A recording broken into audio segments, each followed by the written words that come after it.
Hello and welcome to all of our alumni and friends of the University of Michigan.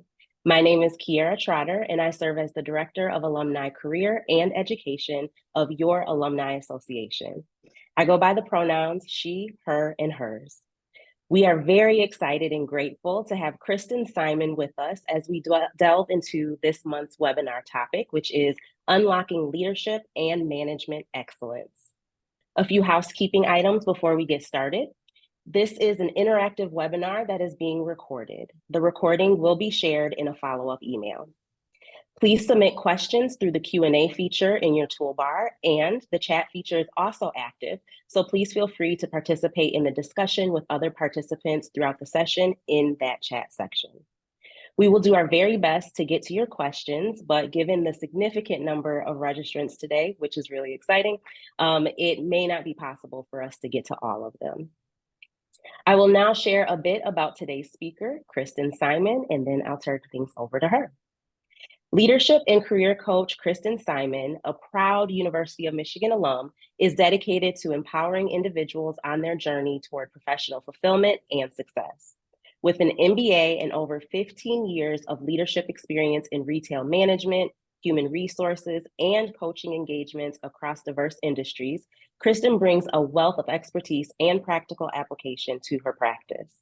Specializing in leadership development, Kristen partners with both new and more established mid-level people managers, coaching them to elevate their leadership acumen and capabilities to deliver superior performance. So without further ado, I'll turn things over to you, Kristen. Thank you.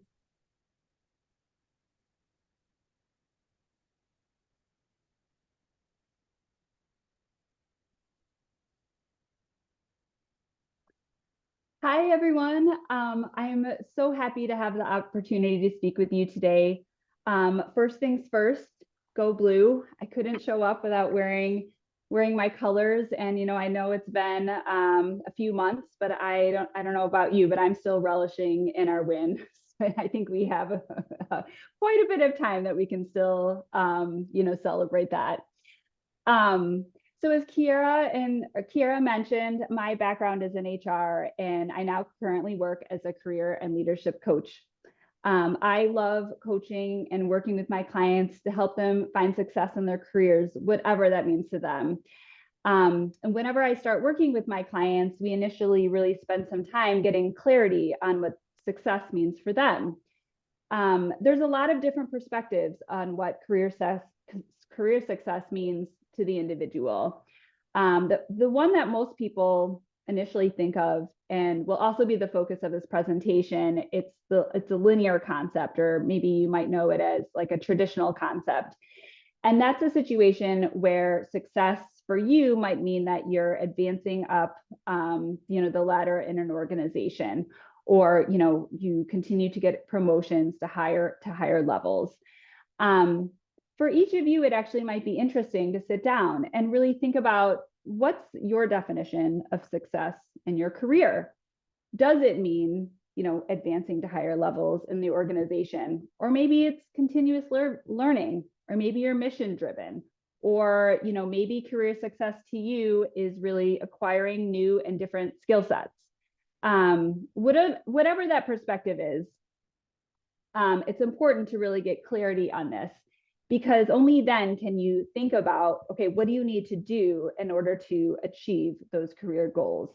And ultimately, having that clarity can help lead you to having better job satisfaction and fulfillment in your life. So keeping that in mind, much of what we talk about today will be more aligned with the sort of traditional concept of success. But even if your definition of success is different, I hope what you learned today can help you show up as a leader in other areas of your life. It could be personal, community, as a coach, like in sports, not so much in your career like I am, but whatever that looks like for you. Okay, so what are we going to talk about today? In my role as a career and leadership coach, I frequently have clients who tell me that, they have been recognized as being a great manager, but then they keep getting passed over for promotions to higher levels in the organization. And they just don't understand why.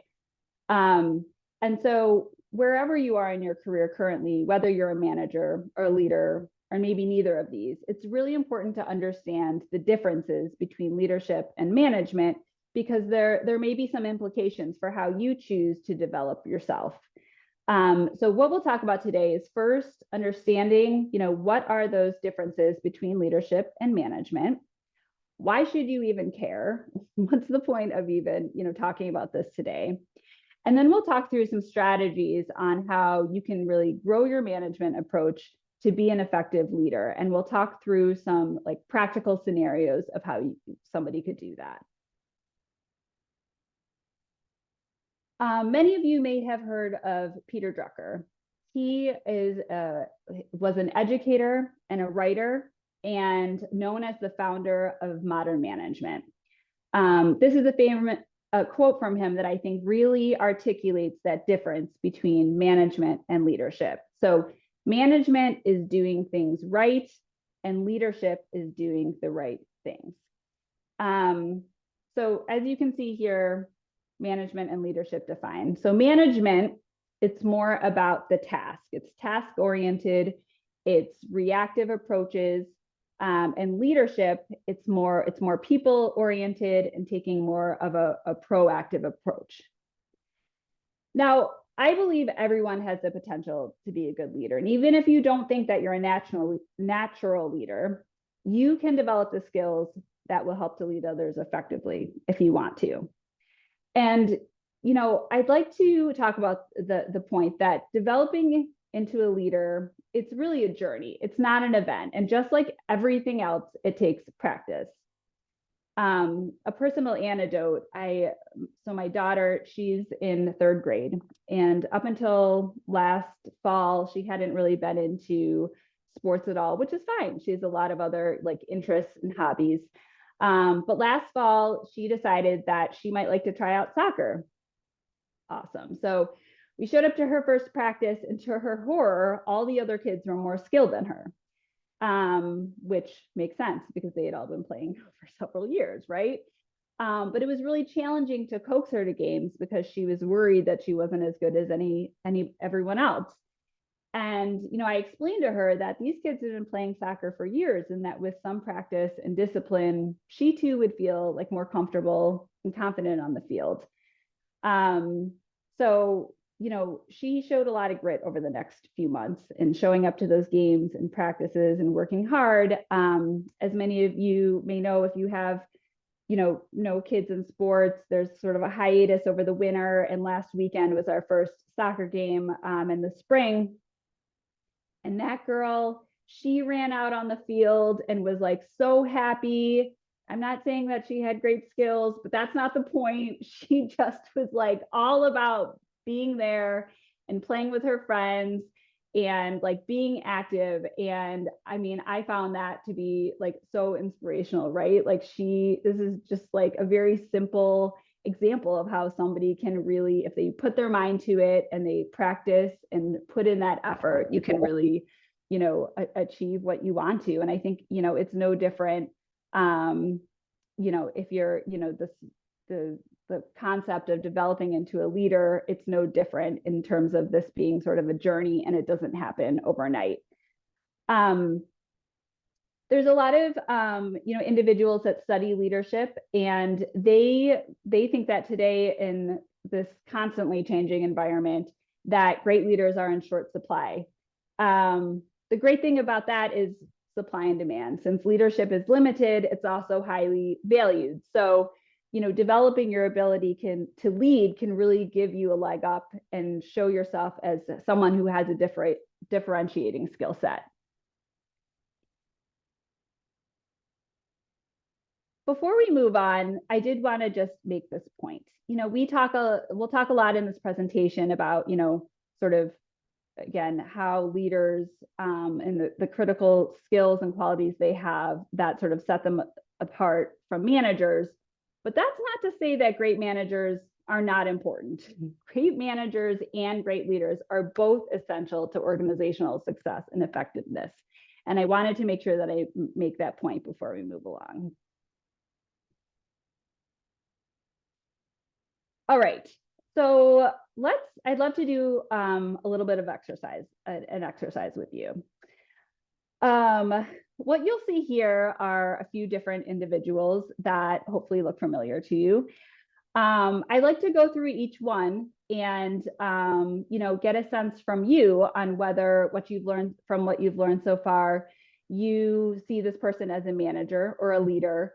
So if you could, enter into the chat. If first up, it's Lloyd Carr. You don't know who he is. Did you really go to Michigan? Just kidding. Okay, so enter in the chat. Do you see Lloyd Carr as a manager or a leader? And a short phrase on why that's what you think. All right, so far we have all leaders, and it seems like people do know who Lloyd Carr is. Good. I'm glad. Yes. Some reasons why: he's a motivator, does the right thing, was able to drive results and encourage the people around him. Inspired people, rallied the players around a common goal. The players were motivated to pick him up and put him on their shoulders. That sounds like a good leader to me. Helped cultivate the team, got the best out of his players. Yeah, perfect. All of that is true, and I couldn't agree with you more. I think I would actually say that maybe Lloyd was also a great manager, because if you think about it, he was planning practices, overseeing team logistics, ensuring that operational tasks were carried out efficiently. That's not the kind of stuff that he's probably known for, but I would say that he was most likely doing those things behind the scenes. So maybe Lloyd was actually a great manager and a great leader. Okay, so here's the next guy, Bill Lumberg. You may know him from Office Space, the division VP of Initech. So again, indicate in the chat, do you think Bill was a manager or a leader, and what's your backup for that? The worst kind of manager. Was a manager, but wasn't even good at it. I love that we are qualifying.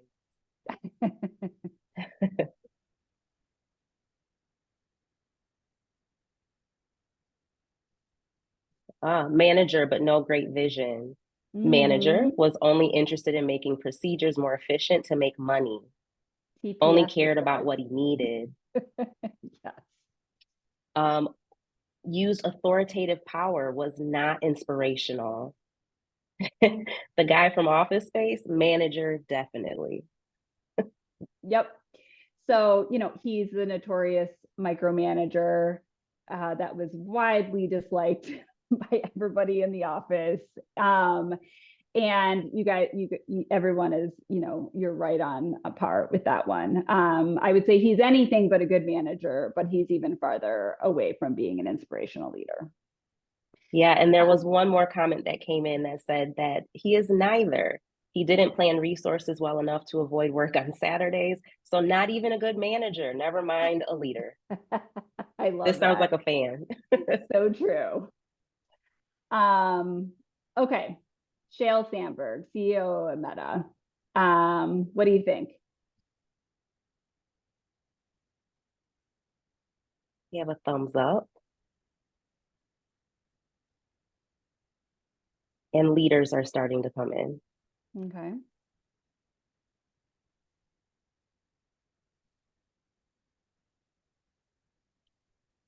We have a few people who don't know who she is. And so it's hard to say whether or not she's a leader, but I respect that. Don't say what she is if we don't know who she is. A leader, even beyond her direct employees. A leader because she has inspired folks outside of her organization. Mm-hmm. Yep. So I would agree she's a leader. She's a very prominent advocate for women's leadership and empowerment. She wrote a book called Lean In, and she encourages women to pursue leadership roles, negotiate for their work, and really overcome gender barriers in the workplace. So I definitely see her as a leader. All right, one more here. This is President Vladimir Zelensky, the sixth president of Ukraine. What do you think, manager or leader?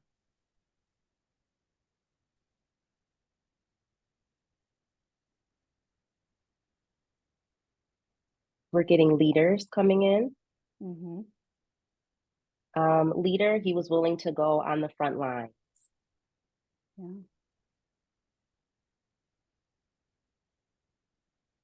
Getting international support for his people's cause. That is what makes him a leader. He inspired others, and Lisa is saying that he is a fearless leader.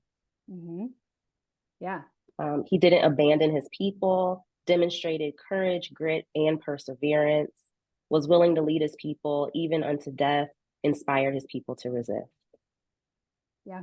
He has really risen to the challenge of leading his people through this incredibly challenging time.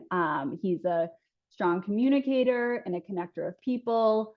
And I think an awesome example of someone who maybe no one necessarily thought that he was going to be a leader. I mean, he used to be, on television. And so, I think it was maybe surprising in the beginning that he really emerged as such a leader. And I think that's a testament to sort of, we were talking about earlier in terms of being able to, really grow and those leadership skills.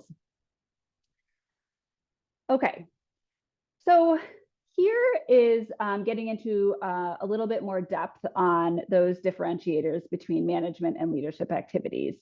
So, earlier we said management was more about the coordination of activities, and leadership is more about leading people and having a vision. And so, as you can see here, managers are typically more focused on overseeing tasks and processes and resources to achieve goals.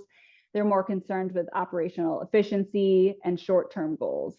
Conversely, leaders are more about leading a group of people towards a common goal. They're about inspiring and motivating and really affecting a positive organizational culture.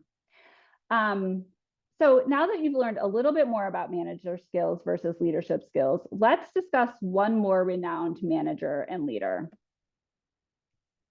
Leslie Knope. So again, hopefully, you recognize Leslie. She is the deputy, or was the deputy and director of Parks and Rec in Pawnee. And I believe that she is a manager and a leader. I think that she is a manager because from what we can tell, she, effectively manages projects, events, and operations of the Parks and Rec department.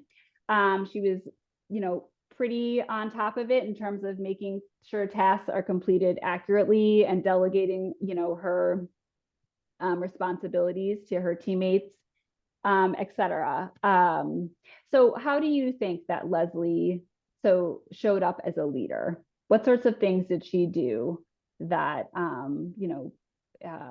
show her influence as a leader? And so indicate in the chat if you would.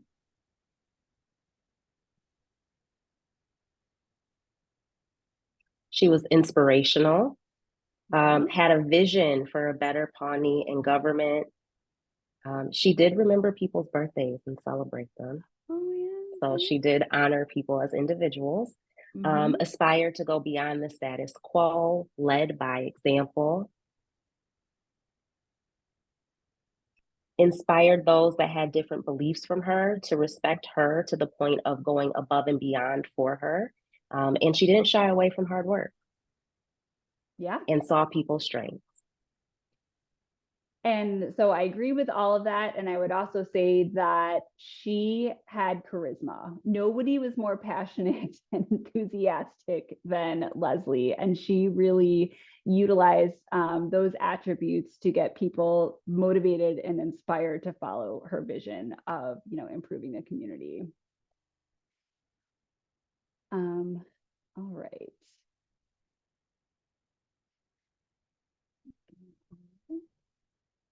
Okay. So why is this important? Why do we even care about this topic? So if your perspective of career success, to go back to when we started, if your perspective is to be someone that continues to receive recognition and promotion and to rise to higher levels in an organization, then it's important that you're not only a great manager, but that you also exhibit leadership qualities. Leadership qualities and capabilities, they're harder to master, which is why leadership is in short supply. But the other reason is above and beyond, sort of meeting your career goals of moving to higher levels in an organization, leadership can be fulfilling. Lots of people find, leading teams and organizations as something that really they get satisfaction from. They find that fulfilling, and it finds it sort of drives satisfaction in their own life. So that's yet another reason why, kind of making this differentiating is important. So I'd like to take a second to do a little bit of reflection for yourself. If you think about your current role, are you a leader? Are you a manager? Or are you both? In your current role, what could you be doing to show up as a leader if that is in line with your career goals? And as we move on, I'm going to talk about 4 leadership skills that can, that you can really capitalize on to set you apart as a leader. So we're going to explore each, and then I have some case studies to help you think through some practical situations on how you might lead with leadership. So the first one, which I actually grouped the first 2 together, vision, aligning, and inspiring, because I feel like these are very interconnected. Visionary leader has a compelling vision of the future and the ability to kind of bring people with them. So having a vision can help people to be clear on what they're trying to achieve and really stay focused on the direction or their defined destination, even when there might be chaos happening in the company. And understanding an organization's long-term vision can also provide that inspiration and motivation for people to keep going. And ultimately, people are likely to work harder when they have targets to meet and can keep their teams engaged. I remember when I worked as an HR business partner it was a Fortune 500 company that was in a food solutions industry. And they created a vision, and they had every single last person in the organization memorize it, live by it, and every decision that we made, they would say well, how would that impact this vision that we have? And I think the vision was something like our customers will be positively impacted by this. So every time I made a decision, even if I was in HR, which I didn't have a lot of exposure to the clients directly, but I still had to think about how the decisions that I made from an HR perspective would affect basically the client or the customers that our company served. And so by having that vision and having everybody else really think about how that resonated with them and aligned with their own role, I think that really helped to drive and motivate everybody around a common goal. As you can see here, Elon Musk, while his leadership approach and style may definitely be controversial, there's no denying that he is a vision that people want to follow. So here's a case study around vision and aligning and inspiring people. Caleb, a leader at a marketing agency, starts to notice a decline in employee engagement across various teams in the organization. This is impacting productivity, innovation, and the bottom line. So how might he, approach this with a managerial approach?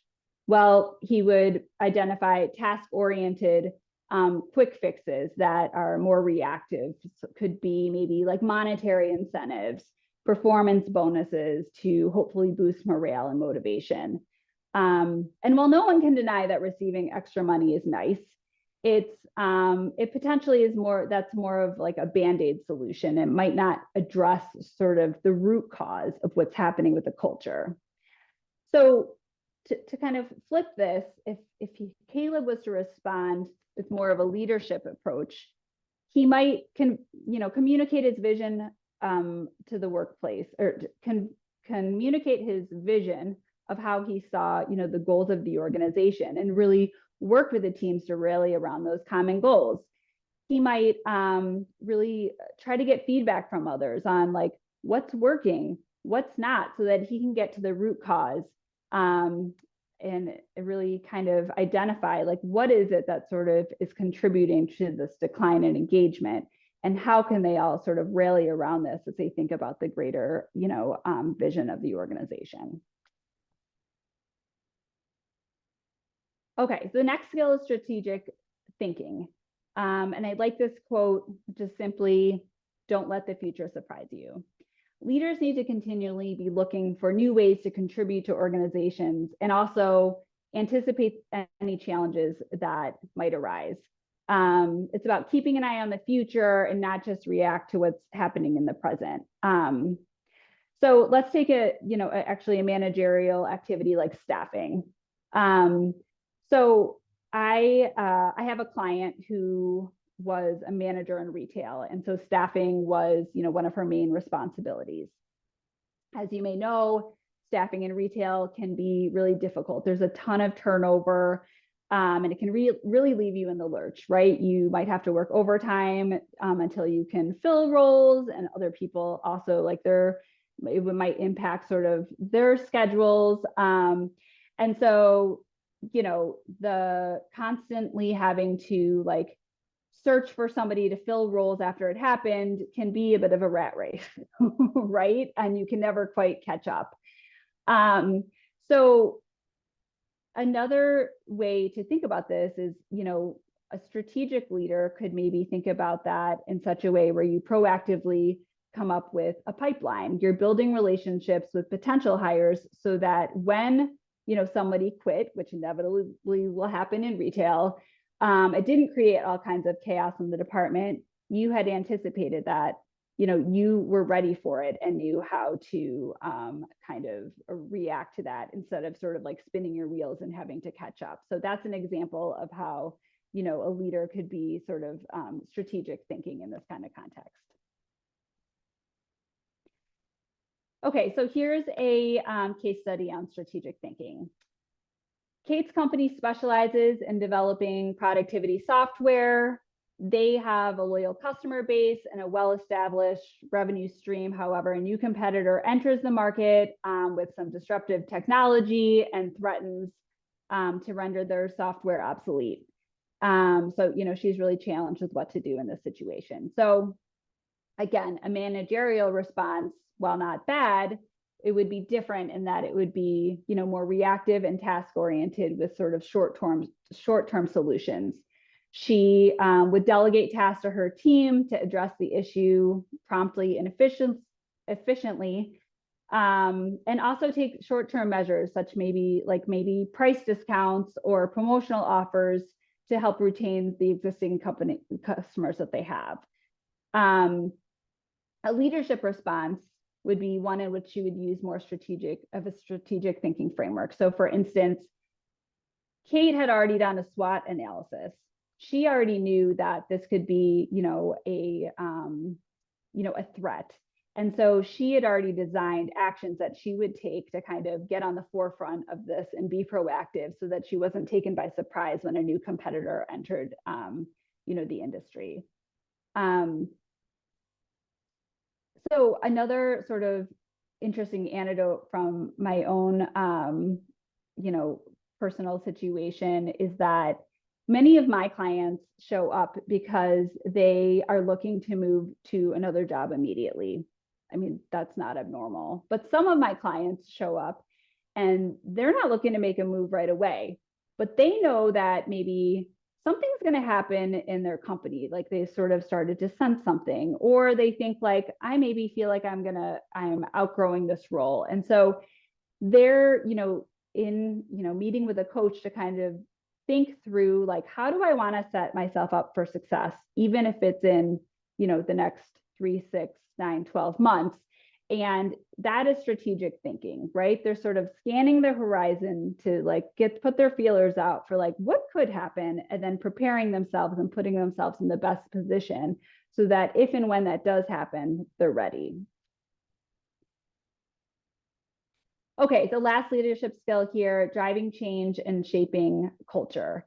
So I think this is a sort of interesting statistic, and that's while businesses are frequently undergoing big changes these days, about half of those fail, and another 30% report like they don't even know if they're successful.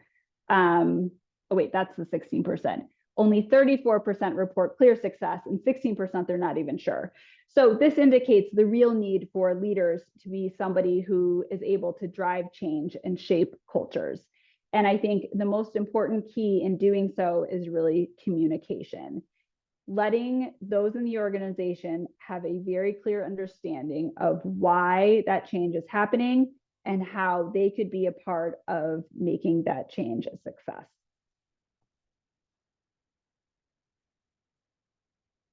Okay.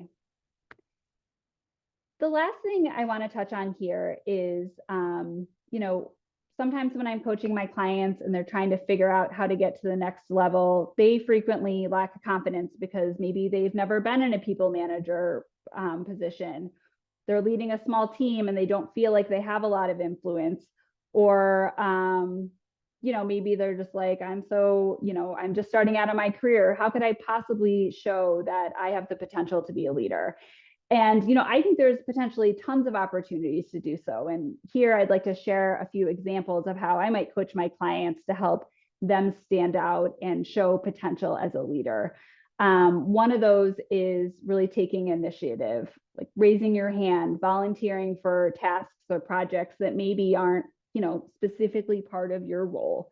Building relationships, right, with your team members, your peers, and other people at the organization. Collaborating effectively with others in achieving the common goals of your department or the organization.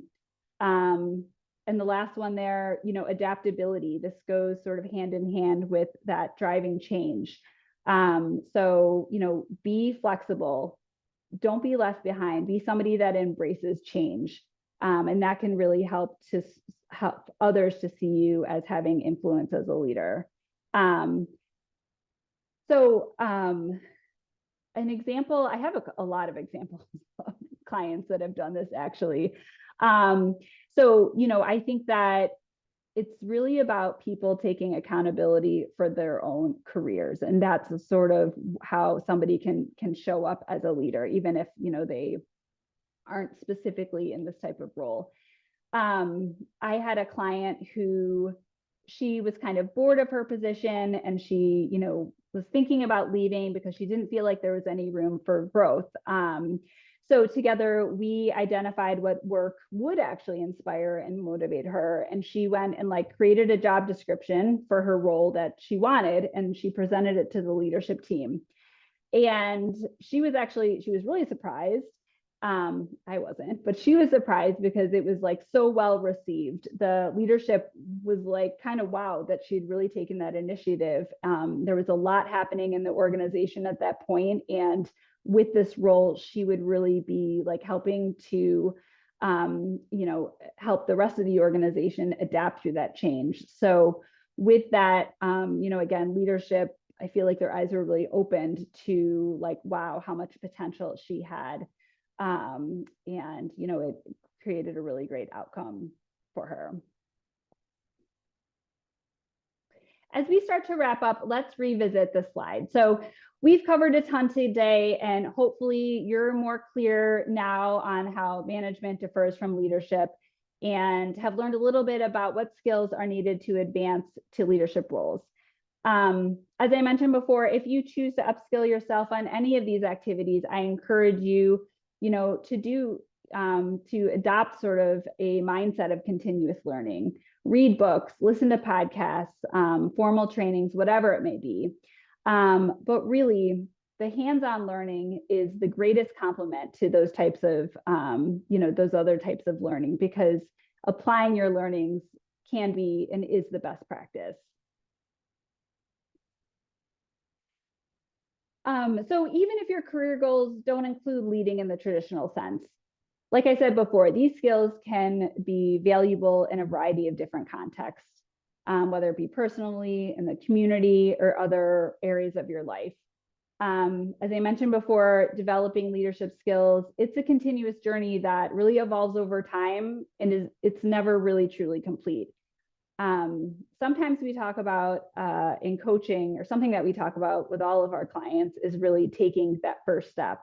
And so I am challenging you now to take that first step forward, pick one of these leadership skills and declare this, write it in the chat and remain committed to it. Thank you so much for your time and engagement today. I understand that we're gonna maybe take some time and do a Q&A. And so looking forward to that. Awesome. Thank you so much, Kristen. And thank you everyone for being so active in the chat. Kristen, we do have some questions starting to come in. And the first one is, how do you deal with pushback when proposing a new initiative? Okay, so let's see. I think that, well, actually, I recently read a book that I am a big fan of. It's called Crucial Conversations. And so I think the premise behind this book is really getting to common goals. And I think that this is a strategy that could be used in this type of situation. So, if somebody is giving you pushback, really understanding, like, so where is that person coming from that? What are they trying to achieve? What is it that you're both trying to achieve? And sort of approaching the conversation from that sense. This isn't just like you against the other person. This is like, there's a problem that needs to be solved. So you're sort of taking the person out of this and trying to come up with a situation where you're figuring out what your common goals are and getting past that so that you can really, proactively collaborate together and find a solution to that problem. Thank you. And for everyone who is here live, you can see that Brooke put a link to that book in the chat. We do have a comment in the chat too. Thank you, Kristen, for a great overview with actionable suggestions on how to gain success as both a manager and a leader. You're welcome. All right, we have another question. Any advice on building relationships within the workplace and outside of it with a remote setting? So how do you build relationships in a remote setting? Like networking in a digital in a digital form. Also any book and podcast suggestions. So the first part, how do you build relationships in the workplace in a remote setting? And then do you have any book suggestions? Okay. So I think it's interesting. I thought a lot about this. And my sense is that a lot of, what I talked about as it relates to sort of leadership activities and skills, it stays the same whether it's in a remote context or not.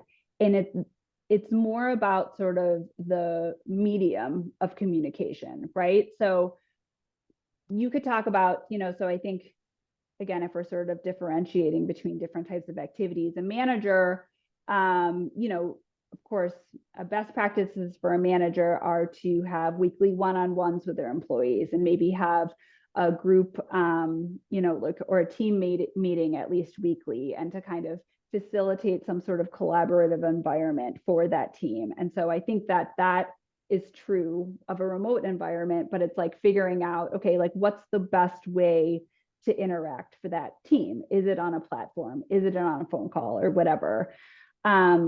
I remember at the last organization I worked at, it was a financial services company.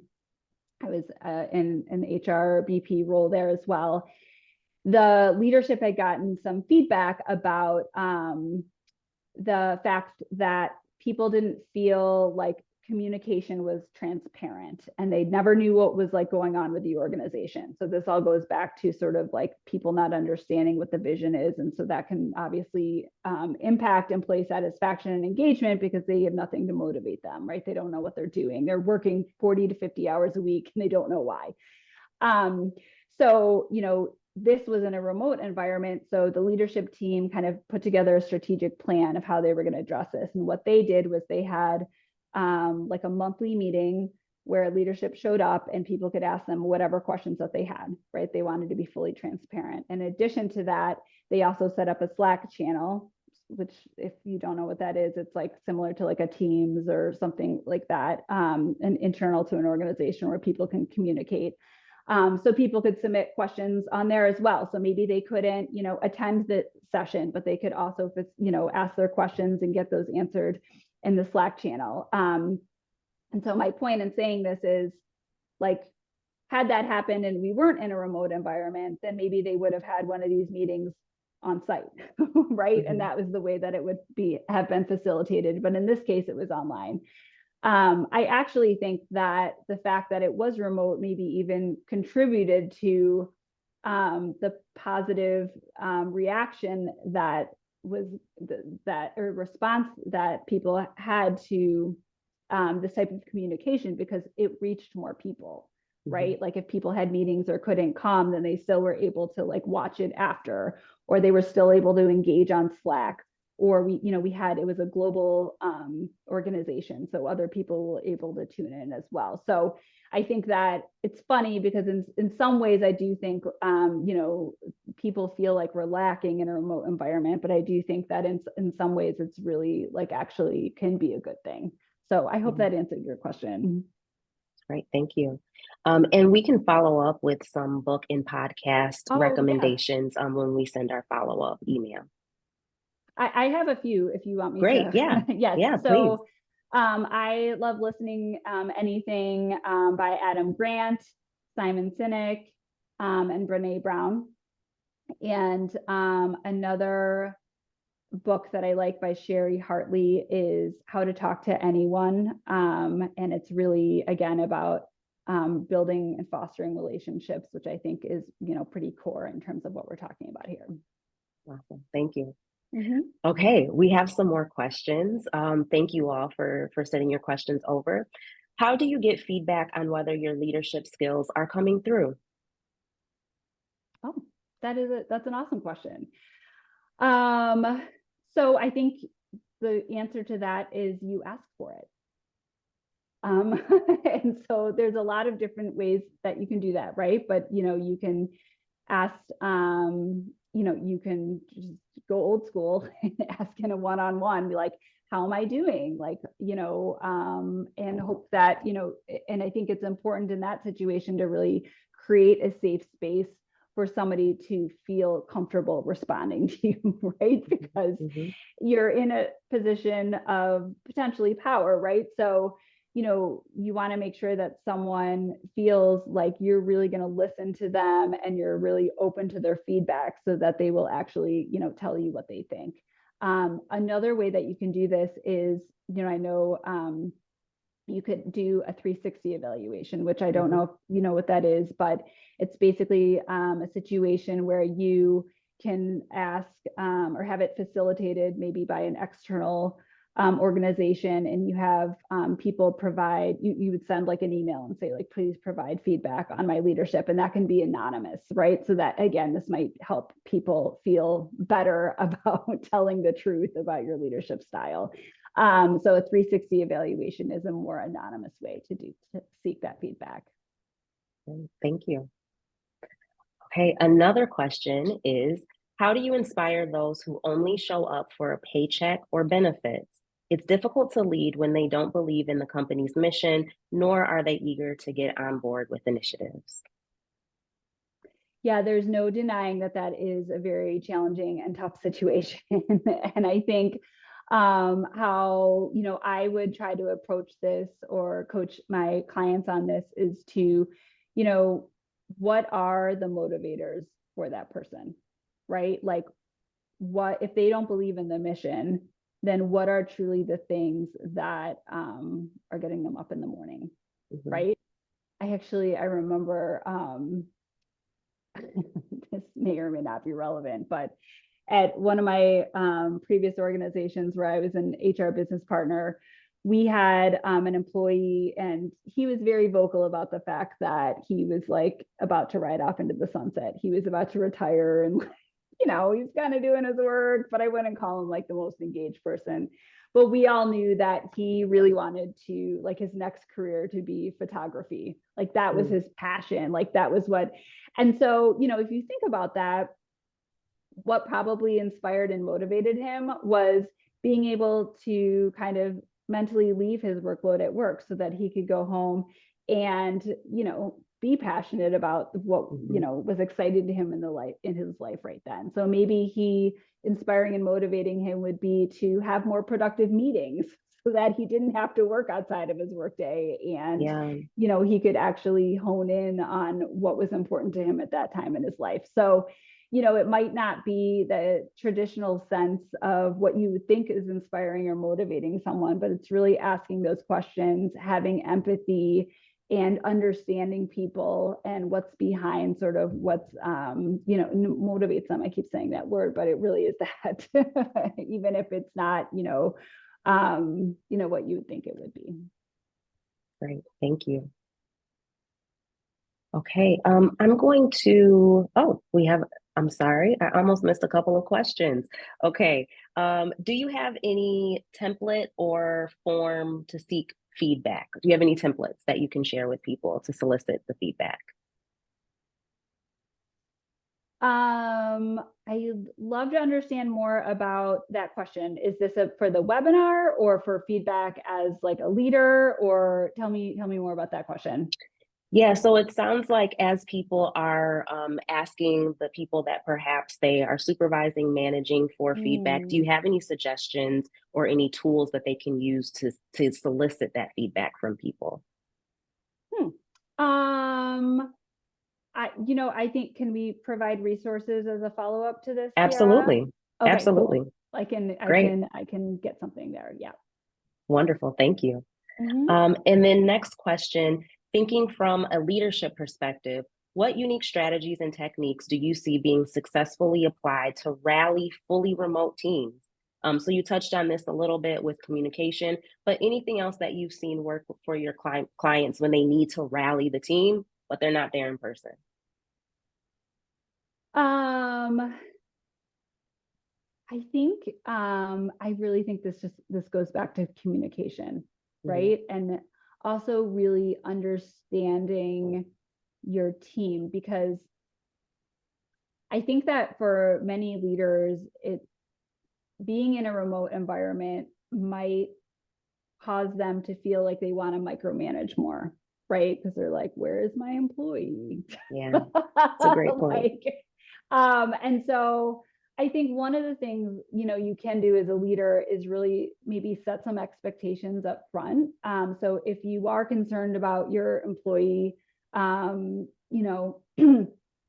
being there online all day or whatever, like maybe it's that, okay, if you step away from your desk, maybe you just click, on Teams or whatever it is, that like you're idle, or you stepped away from your desk. That way I know that, you're around, but you're like, doing something. And so I think it's having that clear communication up front so that you can build trust with your employees. And so then they don't feel like you're always sort of breathing down your neck. And in that regards, that can be motivating, right? Because if you feel like you have the trust of your leader, then you feel more empowered and inspired, whether or not, you're in an office or not. Wonderful. Thank you. And we have a question that was submitted before the webinar. So someone submitted a question about leaving an organization as an individual contributor, but now they're going to be returning to the same team, but this time as a manager. Do you have any suggestions for someone making this shift from coworker to manager, and specifically how to reestablish trust from the new perspective as a manager? Yeah, I think one, strategy or approach that might be effective in the situation is, again, really talking through your shared goals, right? So there's no denying that this can be a tricky situation. But really talking through with your employee, like, I want you to be successful, right? How and asking them, like, what are your goals for yourself? Like, how can I as a leader help you to be successful? And also, this is our vision and shared goals for the organization. How can we collaborate and work together to make sure that we're achieving the goals of this organization? And also, again, back to the point of building trust by really showing that you are supportive of that individual in terms of their development, in terms of their satisfaction and employee engagement, and achieving their goals. So That's great. Thank you. I'll ask one more question, and then we'll start to wrap up. Does that sound okay? yeah, great. Awesome. Okay. So when we're in managerial positions, when we are working as leaders, oftentimes we're working with groups. And anytime you get, it seems like maybe two or more people together, there's a lot of room for disagreement. So, how would you recommend that people approach facilitating group disagreements from a leadership perspective?